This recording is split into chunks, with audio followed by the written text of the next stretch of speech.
Isaiah chapter 9. Nevertheless, there will be no more gloom for those who were in distress in the past.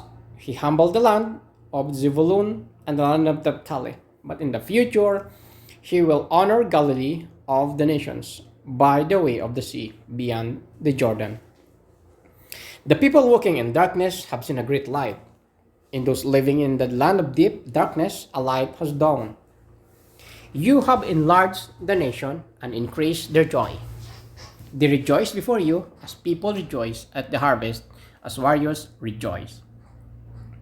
When the dividing the plunder for us in the day of Midian defeat, you have shattered the yoke that burdens them, the bar across their shoulders, the rod of their oppressor. Every warrior's boot used in battle and every garment rolled in blood will be destined for burning, will be fuel for the fire.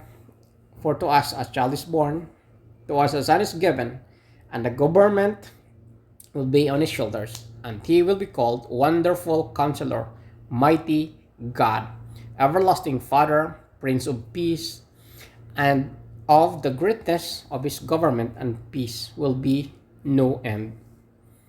He will reign on David's throne and over his kingdom, establishing and upholding it with justice and righteousness from time on and forever. The zeal of the Lord Almighty will accomplish this, the Lord's anger against Israel. The Lord has sent a message against Jacob. It will fall on Israel.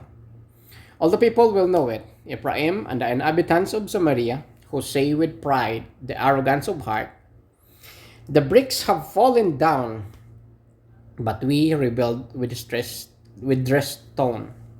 The fig trees have been felled, but we will replace them with cedars. But the Lord has strengthened Rezin's foes against them, and has spurred their enemies on. Arameans from the east and Palestinians from the west have devoured Israel with open mouth.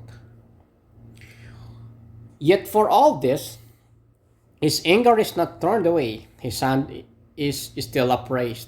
But the people have not returned to him who struck them, nor have they sought the Lord Almighty, so that the Lord will cut off from Israel both head and tail, both palm branch and reed in a single day. The elders and dignitaries are the head, the prophets who teach lies are the tail. Those who guide these people mislead them, and those who were guided are led astray. Therefore the Lord will take no pleasure in the young men, nor will he pity the fatherless and widows. For everyone is ungodly, and wicked every mouth speaks folly. Yet for all this his anger is not turned away, his hand still upraised. Surely wickedness burns like a fire, it consumes barriers and thorns.